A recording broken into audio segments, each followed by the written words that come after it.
प्रिय विद्यार्थियों, आज हम कक्षा 8 विषय गणित अध्याय 1 परिमेय संख्या के बारे में पढ़ेंगे। तो सबसे पहले परिमेय संख्या की परिभाषा। परिमेय संख्या किसे कहते हैं?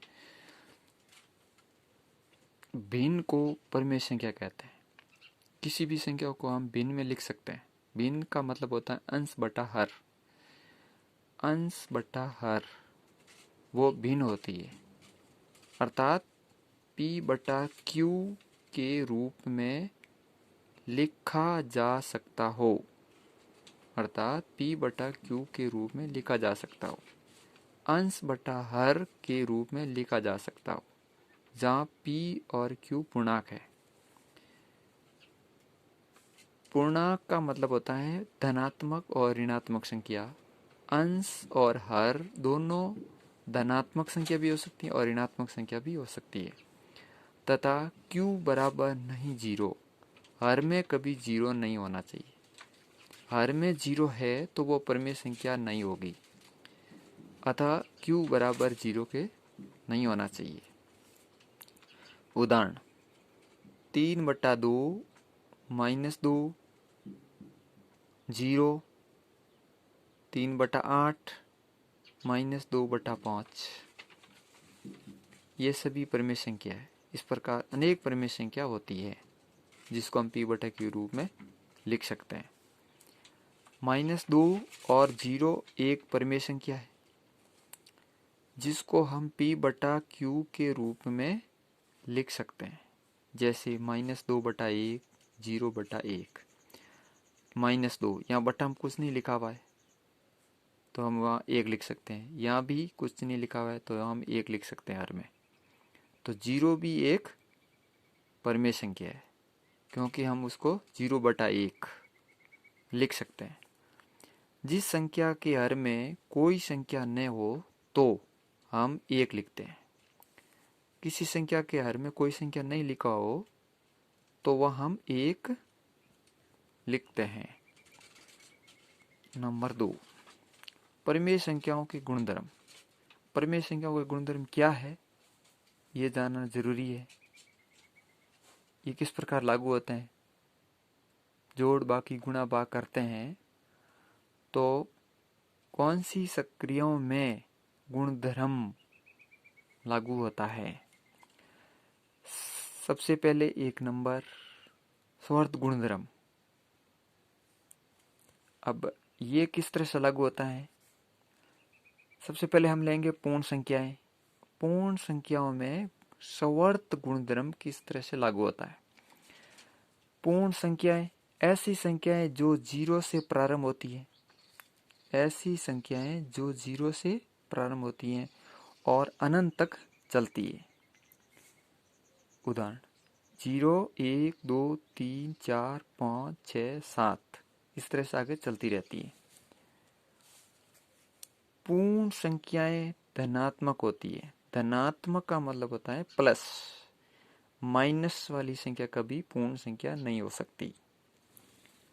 जिस संख्याओं का हम जोड़ बाकी गुणा और भाग करते हैं तो प्राप्त संख्या पूर्ण संख्या होनी चाहिए। तब वह संख्या जोड़ बाकी और भाग के अंतर्गत स्वर्त है। पूर्ण संख्या में पूर्ण संख्या जोड़ी, पूर्ण संख्या में से पूर्ण संख्या घटाया, पूर्ण संख्या को पूर्ण संख्या से गुणा किया और भाग किया तो पूर्ण संख्या प्राप्त होनी चाहिए। तब उसमें स्वर्त गुणधर्म लागू होता है। उदाहरण द्वारा जोड़ 0 + 4 = 4। 0 एक पूर्ण संख्या है, 4 भी एक पूर्ण संख्या है। दोनों को जोड़ा तो 4 प्राप्त हुआ। 4 भी एक पूर्ण संख्या है, अतः स्वर्त है। पूर्ण संख्या में पूर्ण संख्या जोड़ने पर पूर्ण संख्या ही प्राप्त होना चाहिए, तब ये गुणधर्म लागू होगा, नहीं तो नहीं होगा। नंबर 2, बाकी 2 - 5 = -3। यहाँ 3 माइनस के हैं, ऋणात्मक संख्या है। पूर्ण संख्या ऋणात्मक नहीं होती है। पूर्ण संख्या नहीं है ये, क्योंकि -3 ऋणात्मक संख्या है। पूर्ण संख्या धनात्मक होती है, प्लस होती है। अतः स्वर्त नहीं है। बाकी में स्वर्त गुणधर्म लागू नहीं होता है। गुणा 0 इंटू 3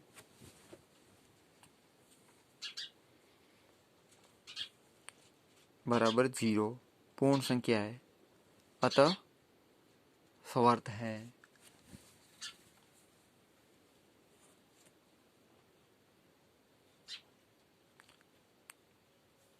जीरो भी एक पूर्ण संख्या है, 3 भी पूर्ण संख्या है, दोनों को गुणा करने पर 0 प्राप्त होता है। 0 भी एक पूर्ण संख्या है, ऊपर लिखा हुआ है। 0 से प्रारंभ होने वाली संख्या को पूर्ण संख्या कहते हैं, अतः स्वर्त है।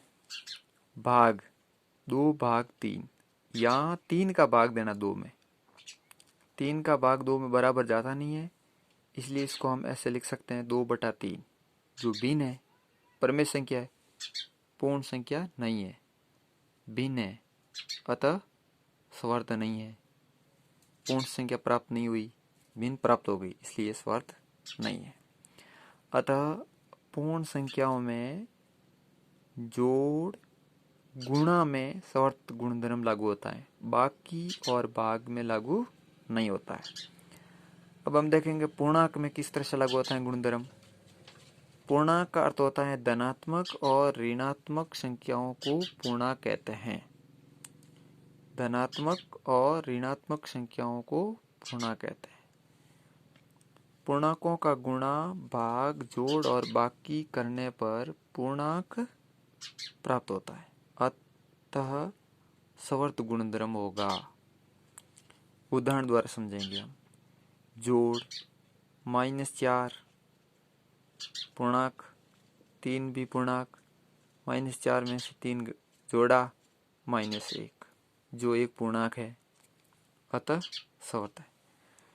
बाकी 5 - 3 बराबर 2 या 3 - 5 बराबर -2, 2 भी पूर्णांक है, -2 भी पूर्णांक है, अतः स्वर्त है।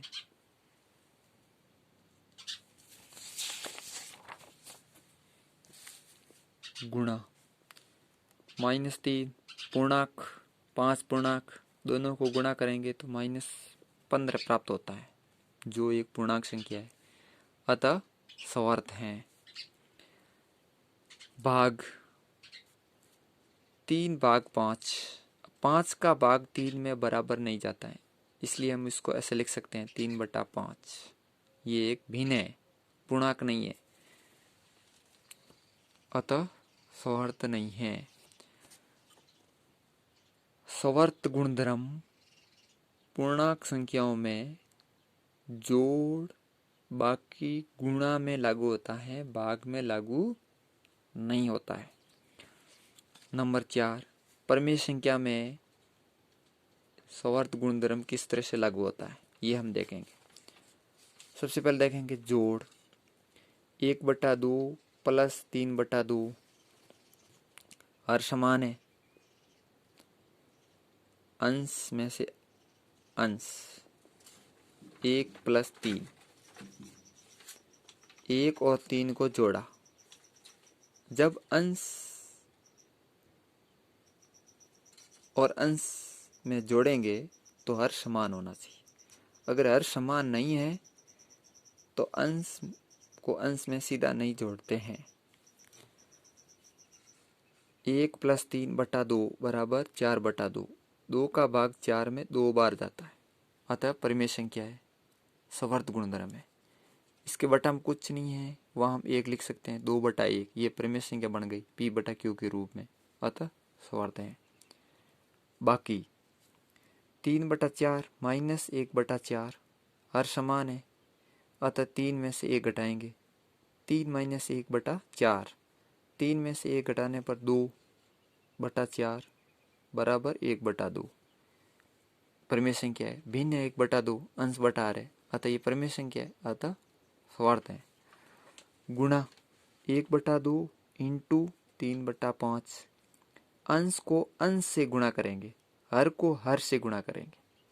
भिन्नों का गुणा, अंश को अंश से गुणा, हर को हर से गुणा, इस तरह से गुणा हो जाता है। 1 × 3 3, 2 इंटू 5 10 परिमेय संख्या है, अतः सवर्त है।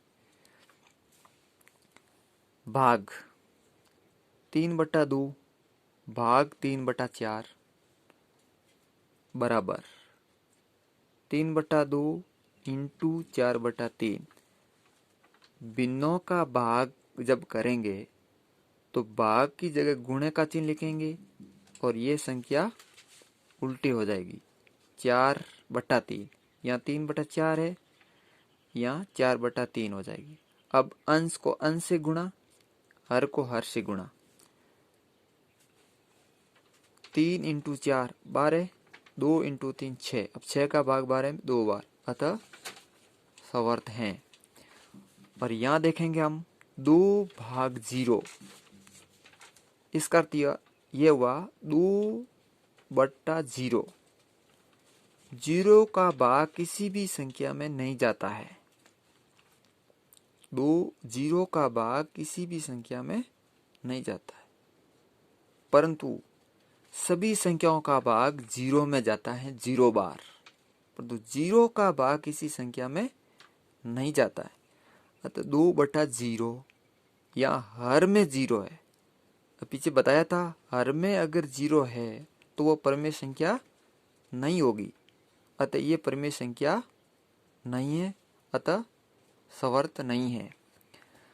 इस प्रकार परिमेय संख्याओं में जोड़ बाकी गुणा में सवर्त गुणधर्म लागू होता है, भाग में लागू नहीं होता है। अतः सवर्त गुणधर्म पूर्ण संख्याओं में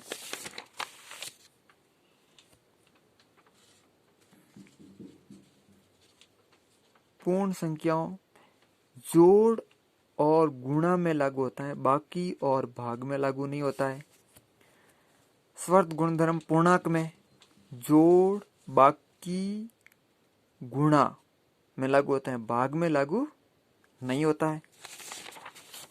इस प्रकार परिमेय संख्याओं में जोड़ बाकी गुणा में लागू होता है, भाग में लागू नहीं होता है।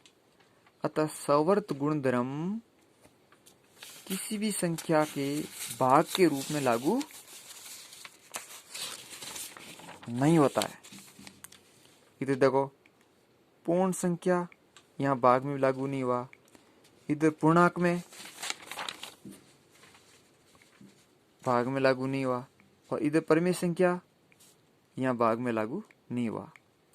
अतः सवर्त गुणधर्म भाग में लागू नहीं होता है, चाहे वो पूर्णांक हो, पूर्ण संख्या हो, चाहे परिमेय संख्या हो। इस बात का ध्यान रखना है प्रिय विद्यार्थियों।